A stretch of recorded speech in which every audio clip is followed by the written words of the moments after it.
in sports. We're down to the second last week of playing on the gridiron. Games are on top as well.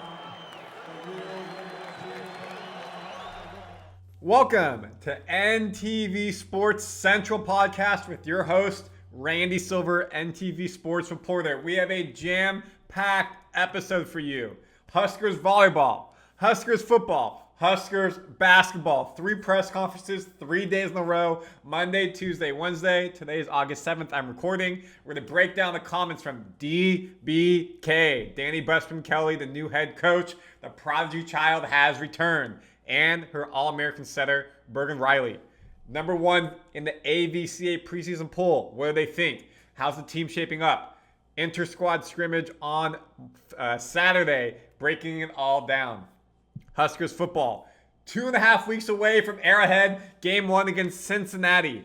DC John Butler, DB coach Addison Williams spoke. We're going to break down what they said about playing against the offense. Key words, iron sharpens iron. Same thing for volleyball. And lastly, basketball ended their summer camp. So 2 fall sports, winter sport. Summer camp is over. Coach Hoiberg and a couple players spoke. We're just going to talk about Hoiberg, how this, the summer camp went, expectations moving in to their fall camp after this short break. A lot to get into. Like, subscribe to NTV Sports and on socials, especially this podcast on YouTube, so you get it when it drops every Thursday. If we're busy, it'll be dropping on Friday. But goals Thursdays at 5 p.m. and we're hitting that today. But in 2 weeks when we're in Arrowhead, probably not happening. We'll do it after to get you some information how the game went. And of course, Roaming with Randy always comes out, so don't miss any of that. So let me share my screen. So again, DBK, new coach. First week of fall camp, 17-player team. John Cook liked 14, meaning less people were on the court practicing. They can do 2 full courts of playing. How's it going? Very talented, super fun group. They really show every day that they, number 1, love volleyball, number 2, want to win. And that's every person on the team. And it's really hard to think of a glaring weakness. Of course, we want to get better at certain things, but right now there's nothing that's sticking out that is scary going into the fall. Folks, that is wild to say. There's no glaring weakness that is sticking out. For a team, 1 week in the fall camp, yes, you have summer and spring and whatnot, to not have a weakness from a high-level coach, a championship player, a championship assistant coach. What she did at Louisville, building that team up to become national perennial championship contenders, unreal. This team is tall, athletic, deep, but most importantly, hungry. She says that again and again. She can see it in the way that they practice, the energy they have.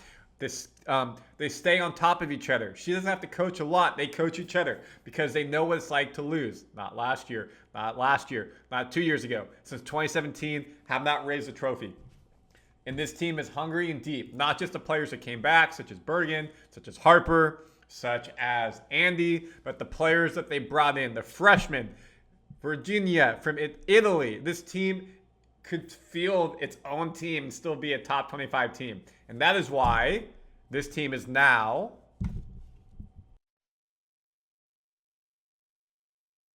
So I'm not surprised. I mean, I get a vote, and I voted ourselves number 1. I think we're pretty talented. So we're going to talk about that and talk about what it means to be number 1, but we're not going to dwell on that or talk about it for more than about 10 minutes. But I also don't want to avoid it, and I don't think anybody on our team is going to be surprised that we're preseason number 1. I also don't think anybody believes that that's what we'll be in December, just because that's what we are right now, because they've been through it all. facts. And I love what she says right there. We're not going to let it get to our head. Acknowledge it. Yes, we have to acknowledge it. It's a good preseason accomplishment, I guess. But, a little bit of pressure on the shoulders, and then we got to move forward. And this team has earned that right based off the players they have. And obviously, bringing DBK in as a coach, they know what she can do. Coaches voted that in as well. Now, December, what has happened? They have not won a championship since 2017, and they've had high, lofty expectations and fallen short. So, again, that's what she's saying right there. And she also was told that in the presser, someone asked her, like, oh, were we? And she said, yes, we were. And that's why she said, I'm not surprised. I love the confidence in voting your team number one. And, of course, in their squad scrimmage is this Saturday. 2 Saturdays from now is the alumni match. And then you have the AVCA kickoff here in Lincoln, PBA, Pittsburgh, Stanford, 2 high-level teams.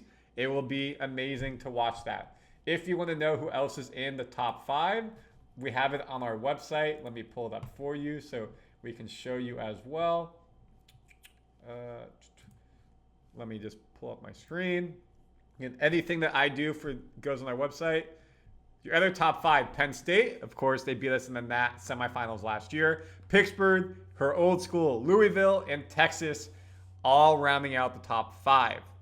Nebraska got 41st place votes. Penn State, 21. Doubled them.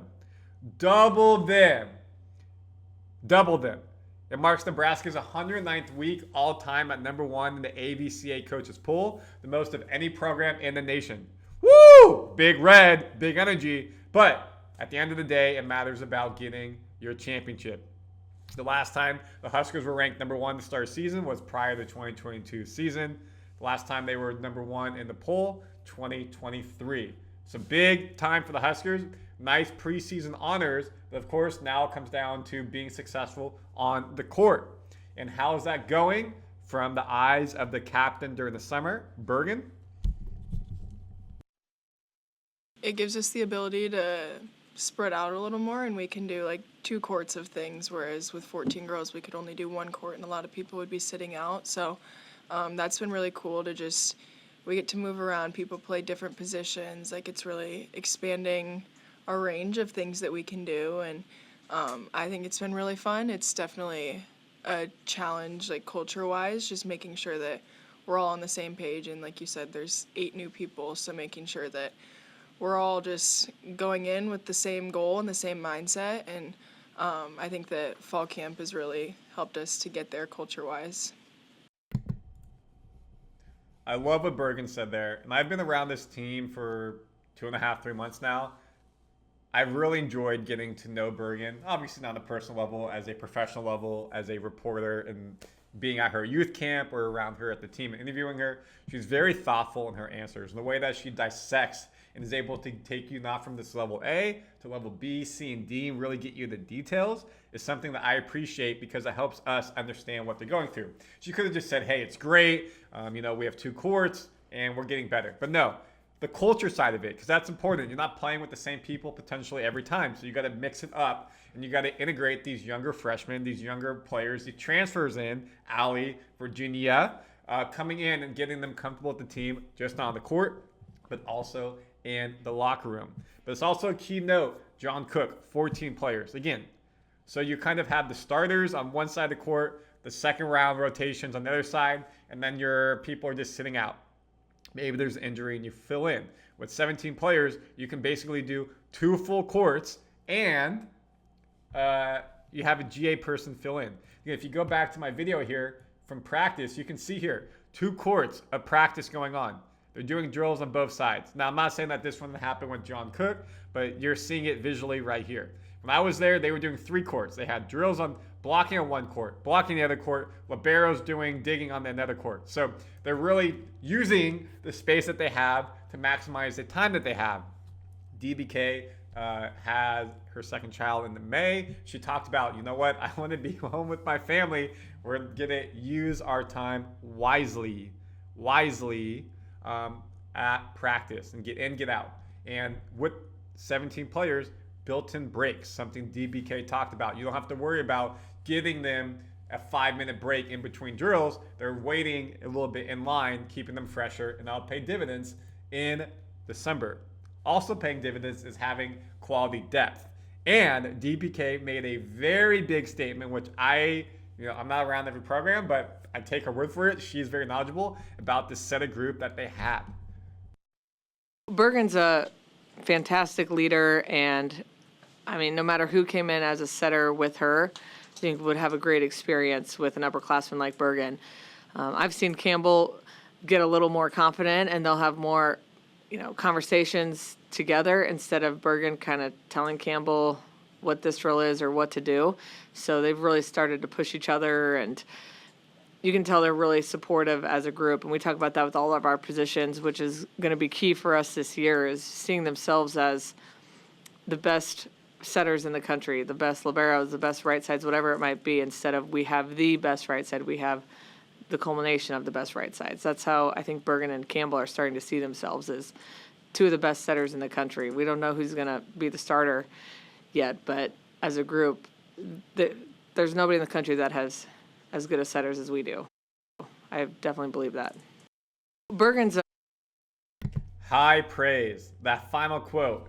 Nobody in the country has as good a setters as we do. That's coming from a setter herself, of course, then moved to libero when they won the championship. Bergen, Big Ten freshman player, Big Ten setter of the year her freshman year. Big Ten setter of the year her sophomore year. Only person ever to do that as a freshman and a sophomore. Now in her junior year, I wouldn't call her senior captain, a leader on this team, a upperclassman, was named the leader of the summer. She was team captain. I have a feeling she will be team captain again and named starter. DBK said there's no starters yet. She's an All-American, back-to-back starters of the year. Yes, the freshman's really good. This is Bergen's job. And she's shown it during practice.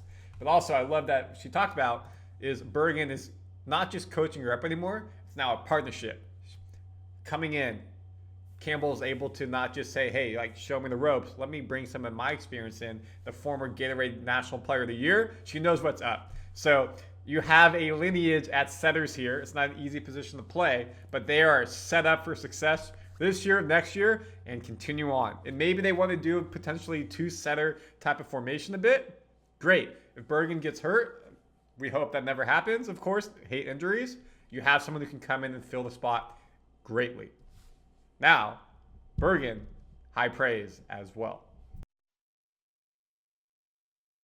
She's talented beyond her years, and she doesn't look like a freshman. And she's pushed me a lot. She's just, again, we compete every single day, and it's always me against her because you're obviously not going to have both setters on the same team. But we push each other every day, but we're also each other's biggest supporters. And we know that being a setter at Nebraska is a hard job, and so having someone in your corner 24/7 is just super helpful. And I obviously had that with Kenna, and now I get to have that relationship with Campbell too. So it's been really fun to watch her grow, just defensively, blocking wise, and even her setting has just gotten so much better since she got here. So she's pushing me, and it's been really fun, and it's fun to watch myself grow from it too.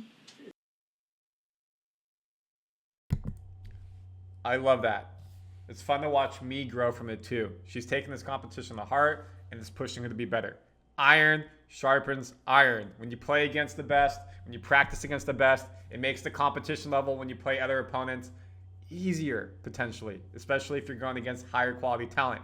And that is what we're seeing here. This team is raw. It's good. The first time you get to see them is Saturday, August 9th. Meet and greet fan day, just like Big Red Football did last week. And then you get to watch inter-squad scrimmage. Now, folks, don't think this is going to be something crazy high level. That will be the alumni match. DBK said, Bergen said as well, DBK told her, this is just a high-level inter-squad scrimmage. It's a glorified practice. They're still getting into it. It's more important to be ready for the AVCA than someone doing something to hurt themselves or too quick here in the scrimmage. But we do know that the Vandy Center will be packed house. Now, iron sharpens iron from volleyball to football. This football team gearing up. Week 2 of their fall camp. They're getting ready for Kansas City. Why? Arrowhead. They're playing Cincinnati in a neutral site game. Big Red Kingdom, Chief Kingdom will be Big Red, Nebraska. How do you get prepared for that?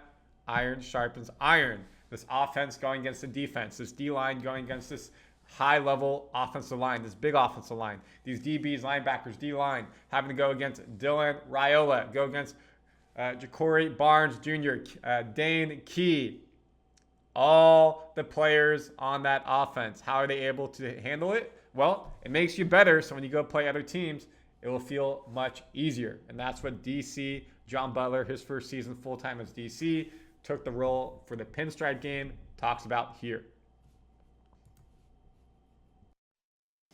I wouldn't disagree with it's not my job to give an evaluation of the offensive line, but I would say that they are big and they're good. And I think that's good for us. Because obviously the better competition you go against at every position across the field, the better your players are going to get. I think our offensive line does a very good job of working together as a unit. And therefore, we have to combat that with how we're, whether we're executing movements, whether we're executing blitzes, whether we're playing base techniques. I think going up against a strong unit like that every day can only improve that competitive stamina you just mentioned, that toughness that we're trying to build, that physicality. Because at the end of the day, I think that, if practice is the hardest thing you're doing, when you go into the games, you're going to have, an opportunity for success. So it's great that, I really feel like we're competing at a high level at every position, receivers versus DBs, running backs versus linebackers, O-line versus our front seven. I think that's been a great competitive aspect of our program over the last 8 practices that I think is just going to get us ready for the first game and then every game. Love that. I completely agree. When you practice hard and it's harder than you think, then you know what? The game will be easier. And he talked about, it's not my job to give the evaluation on the O-line. However, they look pretty good, and that means that we're going to get better. And a couple of the D linemen came in and spoke as well. And they said that it's a high-level competition day in and day out. And the best part is, when it's over, the O-linemen come to the D linemen come to the O-linemen, and they talk about what went well, what can I do better, and they're helping each other out. That is a team coming together and being really, really strong. And that is something that DB coach Addison Williams talked about, is just the culture and how this brotherhood is coming in this team. Extremely high praise. And I posted this clip on Twitter, has over 25,000 views, a lot of reposts and likes. Big Red fans are enjoying it. Now, of course, hopefully it pays and wins as the season goes on. This is no knock on anybody. I've been in some really great places and worked for some really good football coaches, but the culture here is unbelievable. And just the locker room, I would say it's probably one other time I've been around something. That was 2020 when I was at Coastal Carolina. That was a really special year, and it was COVID, so it was a lot going on that year. But just how close the guys are in the locker room and how we can go out there and we battling every single day. But as soon as the whistle blow, coach calls everybody, everybody's hugging and they're in the locker room playing around and joking around. It's really, really powerful to see the guys coming together like that. So I would say that's probably the biggest thing. Love that. Again, coming together like that. We're here for each other. We're going to battle out there in the field, in between the lines, and once the whistle's blown, yeah, sometimes there's some skirmishes. It's football. It happens. High level testosterone. But then, hey, shake hands and move forward. And then against Cincinnati, you finally get some, lack of a term, fresh opponents, fresh meat to go out there and hit. And they talked about you only get 9 padded practices in these new rules. They've had 2 or 3. Yes, you get to do shells, so that's just helmets and shoulder pads. You're in shorts, though, but 9 full padded practices. So early games, Cincinnati, maybe those 2 easier games against Houston, and I forget the other team before Michigan, small level schools, a bit sloppy potentially. When they gear up for that Michigan game, 4th game of the season, should be 3-0. Coming over to Memorial Stadium, it will be loud. I know Big Red fans will show out for that. And it's great to hear him say this place is special, and you want that. Yes, we haven't seen anything on the field, but sometimes you hear people say, oh, it's dead out there. It's not good. There's something off. This is not what is happening at all. And that's where he goes back to, like, hey, iron sharpens iron. It's been a challenge. I wish you guys could have been out there today. Those guys made some unbelievable catches and Dylan made some unbelievable throws. But the biggest thing is iron sharpens iron, and that's one of the big recruiting tools that we use, with trying to get guys here. You're going to play against high-level guys on the other side of the ball every single day. You're going to play against a high-level quarterback every single day. So why not come here and be a part of this? Love that. And again, maybe you're not starter your freshman or sophomore year, but you're getting better and better. So when you jump in, you can play those 12 games and get yourself into the NFL draft. Maybe you go to CFL, other areas, and it's good to see. Now, of course, the players want to move up in their careers. So do coaches. And John Butler was the DB coach last year, took the role as DC to start the Pinstripe game, or before the Pinstripe Bowl game, is now doing it full time. So the question is, what's he seen differently between having to be a DB and DC? I'm pretty sure this was my question. Nice response from him right here, and how his day-to-day has changed. I know that I'm not around the players as much as I like. You know, one of my favorite things, I am out of practice. This was not my question. I apologize. Just want to make sure the credit is given to the reporter who said it. I am, obviously. But during the daily, there's a heavy burden of organization, of making sure that we're all aligned based on Coach Rule's message and Coach Rule's desires as far as where he wants our defense heading. Planning for walkthroughs, planning for practices, scripting.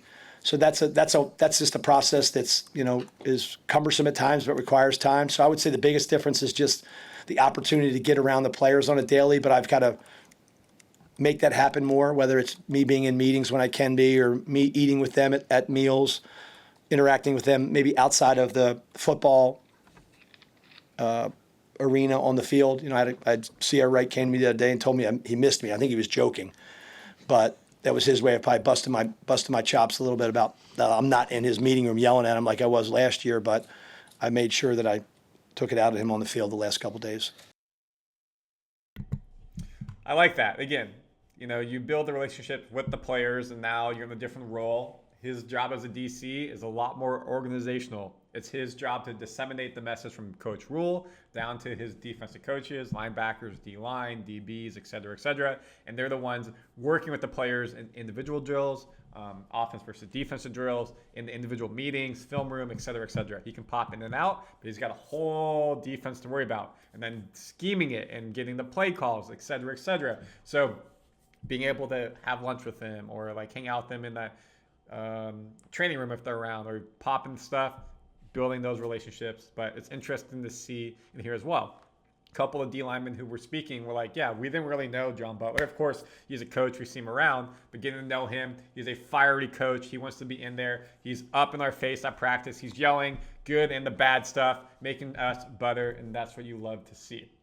And moving forward for football, they got 2 more weeks of practices. No more inter-squad scrimmages. We'll have a couple of more opportunities to film them. I'll get you guys the exclusive videos. I think that will be next week. For next Thursday, we can do that. But it's just important to continue for them to build.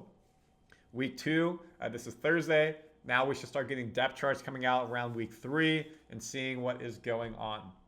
And that takes you to Coach Hoiberg, the basketball head coach. Their summer camp is over. We just did 2 fall camps, fall sports. So for him, 6-week sprint in summer, a lot of new players coming in, a lot of transfers. How's his team gelling over the 6 months from the coach's eyes?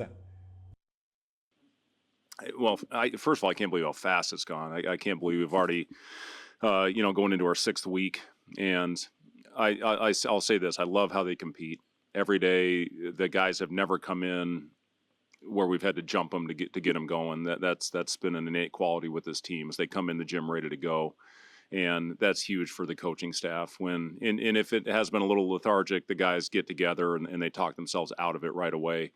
Very few times have we had to stop a drill and re-explain something. I mean, some of our younger guys at times we're still getting them acclimated, but overall, this has been a team that's learned, I think, very quickly, and we've thrown a lot at them. And, we put a cleanup edit for them to watch on their own in the evening, just because we have a limited number of hours we can be with them in the gym. And they've been very diligent with their work. And that's the biggest thing I've been impressed with, is how they've come in every day and competed. And, we, as all teams at this stage of the game, we've got a lot to clean up. But I'm really happy with what we've gotten accomplished here this summer. Strong final line there. I'm really happy with what we've accomplished this summer. A lot to clean up. Of course, the summer's still to go on. Great to hear they're diligent, they're competitive. he talked about, I don't have to do a lot of coaching. That's a key theme. The players are coaching each other, especially as he mentioned Jamarcus coming back from Rhode Island, was here for 1 year, then left. No, I think it was 2 years. 2 years left and came back. More leadership, more maturity out of him. He's more vocal. He's taking people around. The senior leaders on this team are taking people under their wing on the sidelines of drills and trying to coach them up, the freshmen, the younger players. It's great to see. He said that their shooting is significantly better than last year. That's something they want to improve. Shooting and floor spacing. You're getting rink mask back. The update there. He's back in contact drills. Slowly easing him in. He was doing a 5-on-5 scrimmage the day after that press conference, and they would blow him out of the scrimmage if it went too long, easing him back. But getting someone who's around 6'10", can shoot from the post, from the three-point line, can pass. Sam Hoiberg said he sees passes before they even happen. That will make this team better across the board. Right now, there are 4 different players potentially could play point guard. Jamarcus Lawrence is leading the pack in that position, but he wasn't really a point guard before. At Rhode Island, he got thrust into the role. Now he's here, vocal. So they're still building this team, and it's still early to understand who will be playing what role and how many minutes, but it's a good problem to have when it feels like there's a lot of players who can step into those roles for the former NBA head coach here at Big Red. One of the things that causes sleepless nights. Amy, it all plays itself out eventually. The rotation at the beginning of the year a lot of times isn't what it is at the end. Guys step up. Kale's a perfect example. Sam and Jamarcus were good examples of that a couple of years ago with Bandamel and Gary going down. And it is stressful, but at the same time, it's a good problem to have when you have as many players, I think, that can step on the floor and make an impact for you. And then, we'll have a lot of scrimmages. We'll have the exhibitions against BYU and Midland, and all that will play a part. Who's doing the extra work, who's watching their film, who's going out there and taking steps in the right direction every single time they step on the floor. All that matters. This summer, played a part in who we think is ready and who needs more work. They're all going to go home with the program. They're all going to go home with a film edit. And, it's a time to get better. It's not a time to go sit on the couch and eat bonbons. Nobody in our team knew what a bonbon was, but, it's a time for these guys to improve and come back. And we can't skip a beat. We don't have as much time in the fall as we've had in the past, or it's a little bit of a shortened season heading into the opener. So, it's important these guys continue to learn when they're on the break.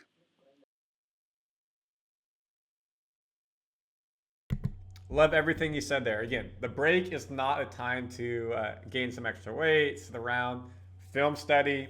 Obviously, take care of your mental body, take care of your physical body. It's something that Sam Hoiberg said, something Kale said as well. It's hey, the break will be nice. Either I'm staying here, I'm going to go back home, but it'll be nice to kind of decompress a bit from the fast-paced 6 weeks. Bodies run down from practices and lifting. Still going to do it, but need this recovery before we get into fall camp and prepare for BYU, which will be a scrimmage at PBA, a NCAA tournament team last year, playing for your first game of the season.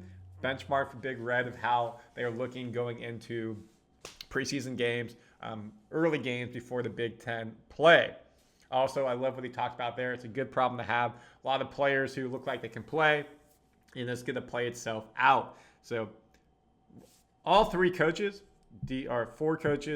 Butler, Williams for football, Hoiberg for basketball, Busboom, Kelly for volleyball. I love what I'm hearing. They all seem very happy with how the competitiveness of the players are, and that's what you want. You want teams. Obviously, we're talking about 3 who are working hard, who want to be there, fun to be around, and are coaching themselves and trying to drive and strive to be better. That's the type of culture you want. That's the culture that Big Red is building. So, folks, comment your thoughts. Do you like what you heard? Do you have any questions? Moving forward, I'm going to be interviews, press conferences with all these coaches. Are there questions that you want me to ask? Share them. I'll try to get them out, get you the right answers. Of course, we got Roaming with Randy. Check that out. The latest episode was me at the Burwell Rodeo. Yes, California boy at the rodeo. Behind the scenes vlog of what it was like to be there, interviews, and so much more. Whew. 30 minutes goes by fast, folks, when you have minute-long pressers that you're sharing. Good for the coaches. They dive in deep, not just Bill Belichick. It's fun. It's whatever. Next week, Thursday, we'll have more of this. And then the following Thursday, of course, Big Red in Chiefs Kingdom. May not have a podcast on Thursday. I'll probably try to do something as a preview of the game. And, of course, we'll get something out after and talk about it. So comment, like, subscribe so you don't miss anything on NTV News Sports Central Podcast. I'm Randy Silver. We'll see you on the next episode. In sports, we're down to the second last week of playing on the gridiron. Games are